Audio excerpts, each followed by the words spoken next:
Assalamualaikum, yo semuanya, kembali lagi dengan Bang Jeb. Oke, tanpa berlama-lama lagi, kita langsung saja dah ke alur dongengnya.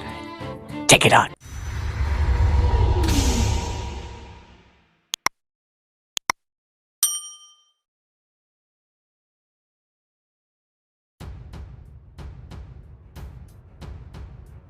Sebelumnya, saat Sen dan tim Glory sedang mengawal Propsun dan mendapatkan jiwa bis tingkat Super God pertamanya, setelah itu Shin berpindah di kediaman keluarga Wang. Di sana, Sen sedang minum dan tengah mendengarkan orang-orang membicarakan tentang Suaka Dewa kedua.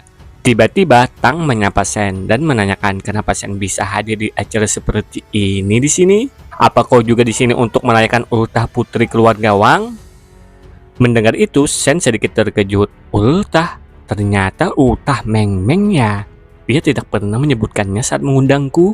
Meng Meng, rupanya kau punya hubungan yang baik dengan putri keluarga Wang, ungkap Tang ke Sen. Lalu Sen menanyakan kepada Tang apakah dia membawa hadiah lebih. Namun Tang menjawab bahwa dia hanya membawa satu hadiah dan tidak bisa memberikannya pada Sen. Tang pun lalu lanjut mengatakan, coba kau lihat di sana. Melihat itu, Sen sadar ada musuh bebuyutannya, Tianzi, tengah makan bersama Pinking. Tapi Sen merasa aneh karena Tianzi pendiam sekali, beda dari biasanya. Tang mengungkapkan kenapa Tianzi jadi seperti itu. Itu karena semenjak dia ke Suaka Dewa kedua, dia merubah total kepribadiannya. Mungkinkah tubuhnya diambil alih oleh orang yang bertransmigrasi dari dunia lain dan dia bukan lagi Sen Tianzi itu sendiri? Lalu Tianzi dan Pinking menghampiri Sen. Tianzi tanpa basa-basi langsung menanyakan kepada Sen bahwa kapan Sen akan dipromosikan ke Suaka Dewa kedua. Sen pun menjawab bahwa ini masih terlalu dini, mungkin 2 atau 3 tahun lagi.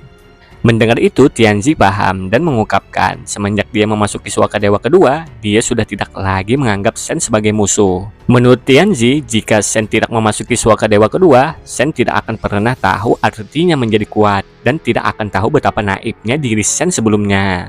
Tidak peduli berapa banyak Sen mencoba untuk mendominasi di Suaka Dewa pertama, itu hanyalah permainan rumah-rumahan yang kekanak-kanakan. Cepatlah datang ke Suaka Dewa kedua. Jika kau secara acak dikirim ke Suaka Dark Lord, kau akan sangat disambut untuk bergabung dengan timku, ungkap Tianzi ke Sen. Mendengar penuturan Tianzi tadi, Sen mengatakan, apanya yang kekanak-kanakan? Baru memasuki Suaka Dewa kedua beberapa tahun yang lalu, bukan berarti kau lebih unggul. Namun, Pinking mengungkapkan apa yang dimaksud abang sepupunya tadi, bahwa jika Sen datang terlambat untuk berteman saja tidak ada kesempatan, apalagi menjadi musuh. Mendengar itu, Sen langsung mengatakan, oh maksudnya tidak ada punya kualifikasi untuk menjadi musuh. Kuharap setelah aku memasuki Suaka Dewa kedua, kalian masih bisa mengatakan hal-hal seperti itu. Hansen, cepatlah datang ke Suaka Dewa kedua, di mana kau bisa benar-benar menjadi lebih kuat, ucap Pinking sambil beranjak pergi. Lalu ada seorang pengawal menghampiri Sen dan berujar bahwa tuan mudanya ingin bernegosiasi dengan Tuan Hansen. Singkat cerita, Sen sudah berada di tempat Tuan Yang Jikun dan mempersilahkan Sen duduk sambil menyuguhkan anggur. Melihat itu, Sen langsung berucap, Tuan muda yang adalah cucu anggota dewan. Kau bersusah payah untuk menemukanku bukan karena ingin memberikanku segelas anggur kan? Mendengar itu, Tuan muda yang Zikan mengungkapkan kenapa dia mengundang Sen ke sini hari ini. Itu karena dia ingin Sen membantunya mengumpulkan jiwa bis di Suaka Armor Baja. Sen langsung menanggapi bahwa itu tidaklah mudah, karena terlalu banyak orang membutuhkannya, tetapi hanya sedikit yang mau menjualnya. Bahkan jika seseorang akan berevolusi dan menjual sebagian jiwa bis darah dewa mereka, jiwa bis itu kemungkinan besar akan dicadangkan lebih dulu. Terutama yang seperti kalian ini. Tuan muda yang kalian selalu harus membawa sekumpulan jiwa bis darah dewa ketika dipromosikan. Itulah sebabnya Suaka Dewa pertama menjadi kekurangan jiwa bis darah dewanya. Karena itulah aku ingin meminta bantuan Kapten Han. Privat klub ini berspesialisasi dalam perdagangan jiwa bis. Beritahu aku yang mana yang kau suka. Kita tukar jiwa bis dengan jiwa bis. Tapi kebanyakan jiwa bis di sini bukan berasal dari Suaka Armor Baja, ungkap Tuan muda yang. Mendengar itu, Sen bertanya, apakah di klub ini ada jiwa bis dari Suaka Dewa kedua? Tuan muda yang sedikit terkejut karena Sen ingin menukar jiwa bis darah dewa dari suaka pertama dengan jiwa bis darah dewa di suaka dewa kedua.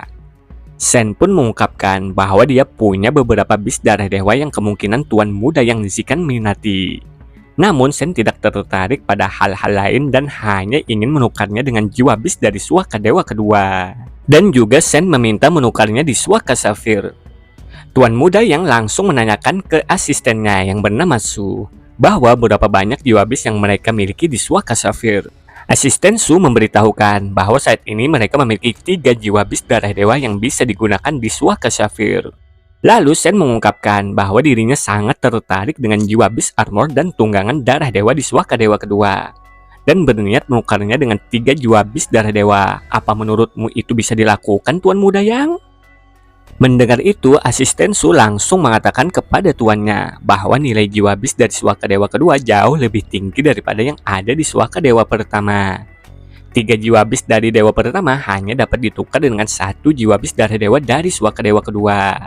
Namun karena Tuan Muda Yang orangnya bijak, dia pun ingin melihat dulu jiwa bis apa yang Sen miliki, baru nantinya bisa dinegosiasikan. Setelah itu, Tuan Muda pun terlihat sangat puas dengan Silver Blood Trident milik Sen. Menurutnya, apa Kapten Hansen ini benar-benar ingin menukarnya? Lalu Sen memperlihatkan jiwa bis keduanya yang bertipe tunggangan. Pikir Sen serigala ini tidak bisa menyatu dengan jiwa bis Devil Sword-nya, dan sebanyak apapun itu tidak akan bisa membunuh bis Super God. Jadi lebih baik ditukarkan saja. Tuan Muda Yang pun terlihat tertarik lagi dengan jiwa bis tipe tunggangan milik Sen. Sen menjelaskan bahwa namanya Serigala Tornado, tidak ada kelebihan lain selain larinya yang cepat. Kalian harusnya sudah pernah mendengar tentang kuda pemburu angin kan? Dia ini jauh lebih cepat dari kuda pemburu angin. Asisten Su yang mendengar tak percaya karena menurutnya kuda pemburu anginlah yang tercepat di suaka dewa pertama. Oh, kalau begitu cobalah. Jika larinya tidak lebih cepat dari kuda pemburu angin, maka aku akan memberikannya padamu secara gratis, ungkap Sen. Namun beda dengan Tuan Muda yang sangat percaya dengan Sen dan bersedia menukarnya. Tapi sang asisten Su masih bersikeras bahwa jiwa bis dari suaka dewa kedua jauh lebih berharga ketimbang dari suaka dewa pertama, walau jiwa bis itu sangat langka. Lalu Sen mengeluarkan jiwa bis ketiganya, tipe transformasi bernama Beruang Bermata Hantu, yang dapat meningkatkan kekuatan dan kecepatan secara signifikan.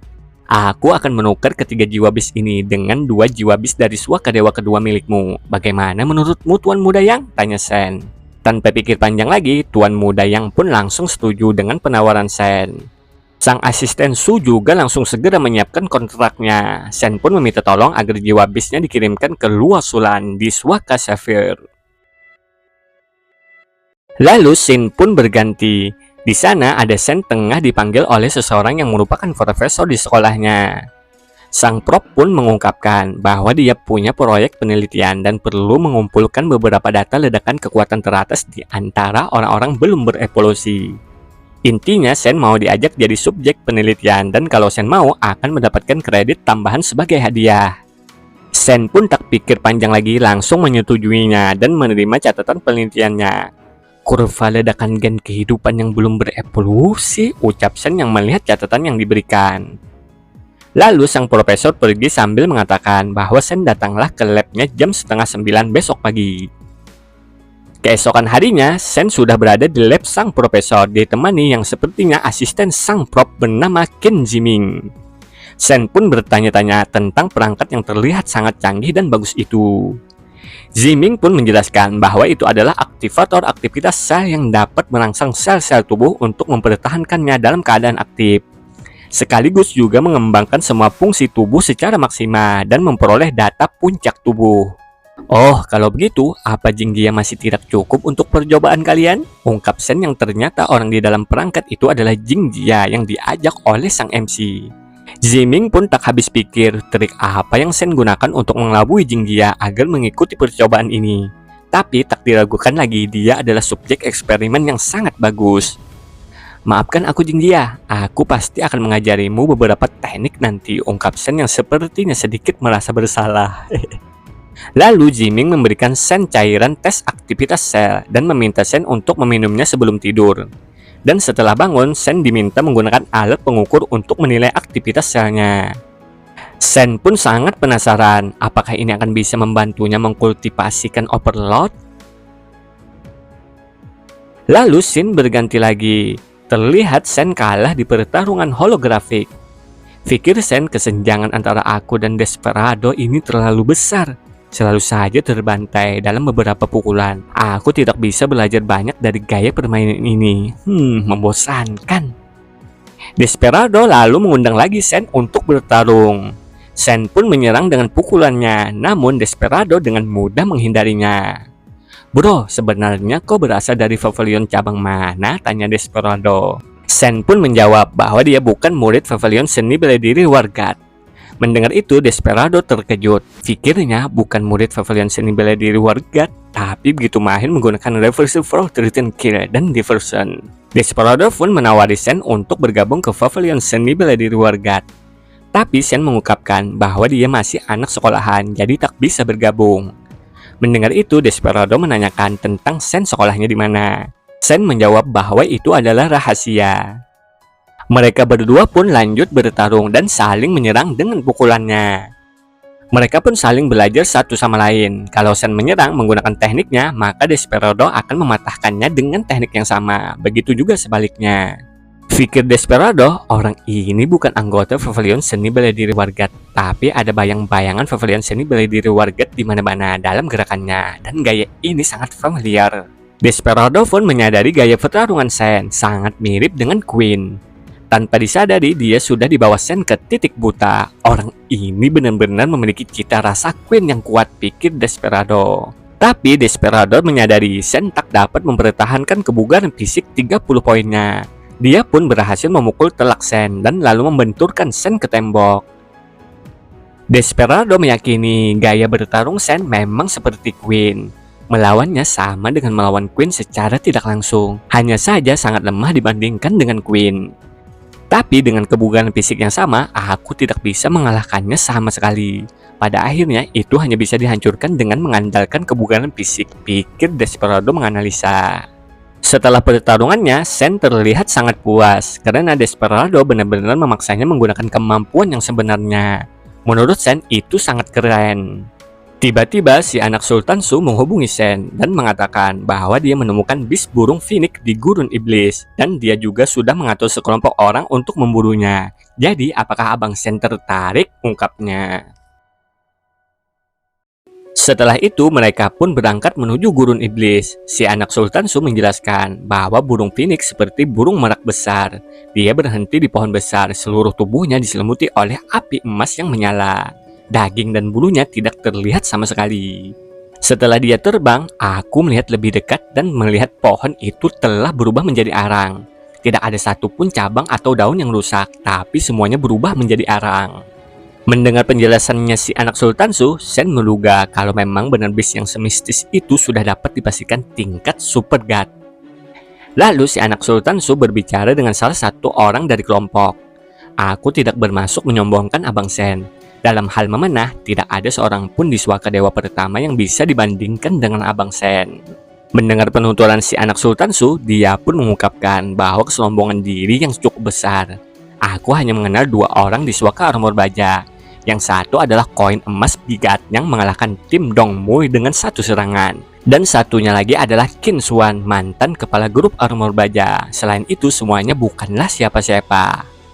Kaulah yang menyombongkan diri, beraninya meremehkan Abang Sen kami, maupun mempertanyakan karakter seperti apa Abang Sen kami. Lalu seseorang yang sepertinya anak buah orang yang berargumen dengan si anak Sultan Su tadi mengatakan bahwa Tuan Muda Yunya telah dipromosikan menjadi Evolver karena gennya sudah maksimal. Apa mungkin ada orang yang lebih kuat darinya di Suaka Dewa pertama? Mendengar itu, si anak Sultan Su berujar, bukankah seorang Evolver kalau tinggal dengan waktu yang lama di Suaka Dewa pertama akan menyebabkan kerusakan pada tubuhnya? Sen pun menghentikan debat antara mereka yang bakal tak ada habisnya dengan menarik si anak Sultan Su sambil mengatakan, ambil saja uangnya dan kerjakan, jangan banyak tanya lagi. Setelah itu, kelompok Tuan Muda Yu terlihat protes dan menganggap si anak Sultan Su telah berbohong. Karena mana mungkin di gurun pasir ini ada pohon besar. kalau dia benar-benar berbohong pada Tuan Muda Yu, jangan harap bisa pergi hidup-hidup. Mendengar pembicaraan mereka, si anak Sultan Su pun menanggapi bahwa untuk apa juga dia berbohong. Dia pun menunjukkan bahwa dia tidak berbohong. Tepat di depan mereka memang benar ada pohon besar yang terlihat bekas terbakar. Sen pun mengambil daun yang telah terbakar dan bergumam, apa pohon ini dibakar oleh bis pinik itu? Si anak Sultan Su mengungkapkan bahwa dia juga tidak yakin.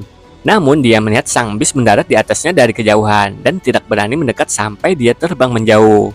Begitu dia sampai di sini, pohon itu sudah terlihat seperti ini. Terus di mana bis itu? Tanya Tuan Muda Yu ke anak Sultan Su. Si anak Sultan Su menjawab bahwa dia hanya tahu bis itu terbang ke gurun iblis ke arah sana. Tapi kalau soal kemana perginya, dia tidak tahu. Tuan Muda Yu pun meminta agar dia dan kelompoknya dibawa untuk menemukan sang bis pinik itu. Namun si anak Sultan Su berujar bahwa dalam kontraknya jelas dinyatakan kalau dia hanya akan menunjukkan pohon besar ini pada kalian. Jadi jika kalian ingin menemukan bis itu, pergilah sendiri. Ku bilang bawa, ya bawa. Omongan sampah apa yang kau bicarakan, ucap Tuan Muda Yu. Namun dengan santainya Sen mengatakan karena kontraknya sudah selesai, mari kita pergi. Mendengar itu, si Tuan Muda Yu berujar, jika kau tidak tahu siapa bosnya di sini, paling tidak kau harusnya tahu siapa yang paling kuat kan? Sen pun menanggapi bahwa tentu saja dia tahu siapa yang paling kuat, tapi yang jelas itu bukan kau. Mendengar itu, para anak buah Tuan Muda Yu berkomentar, Tuan Muda kami ini adalah evolver dan poin gennya sudah maksimal. Jika bukan Tuan Muda kami, mungkinkah yang kau maksud itu dirimu? Sen lalu berujar bahwa tidak semua evolver itu hebat. Mendengar itu, Tuan Muda Yu geram dan menyerang Sen dengan pedangnya. Namun sayang seribu sayang, sang MC kita ini dengan santainya menahan pedangnya menggunakan tangan kosong. Dan itu membuat Tuan Muda Yu kena mental melihatnya. Melihat pedang Tuan Muda Yu tingkat darah dewa, Sen pun menyarankan bahwa satu pedang untuk satu nyawa. Gunakan saja pedang di tanganmu ini untuk ditukar dengan nyawamu. Tuan Muda Yu terlihat tak terima dengan saran Sen. Tapi Sen mulai menyerangnya dan mengatakan, ku bilang kau mau hidup atau mati. Tuan Muda Yu pun mulai bawa-bawa bapaknya, bahwa dia adalah anak dari Yu Gochang dari Dongchang Internasional. Kalau Sen berani menyentuhnya, ayahnya pasti akan membunuh seluruh keluarga Sen. Namun Sen tak menghiraukannya dan malah menodongkan senjatanya ke leher Tuan Muda Yu sambil mengatakan, ini kesempatan terakhirmu, ku hitung sampai 3. Jika pedang itu tidak juga berada di tanganku, kau bisa menyimpannya untuk dirimu sendiri agar bisa kau gunakan saat pergi ke neraka. 1, 2. Karena Tuan Muda tak ingin kehilangan nyawa, terpaksa dia menyerahkan pedang kesayangannya itu.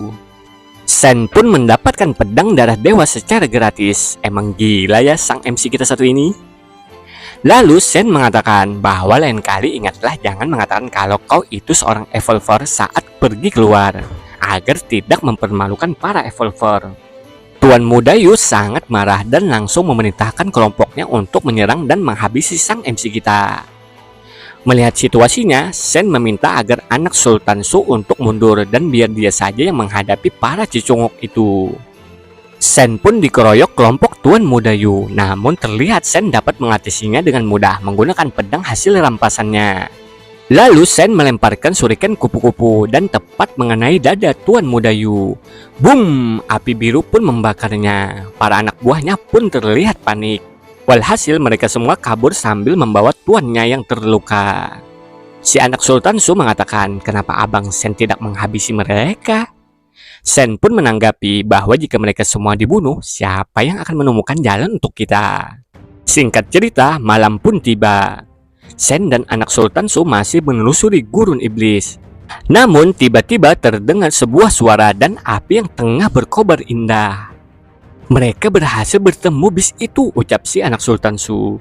Sen pun mengajak anak Sultan Su untuk melihat lebih dekat, karena kemungkinan para kelompok Tuan Muda Yu akan mendapat masalah.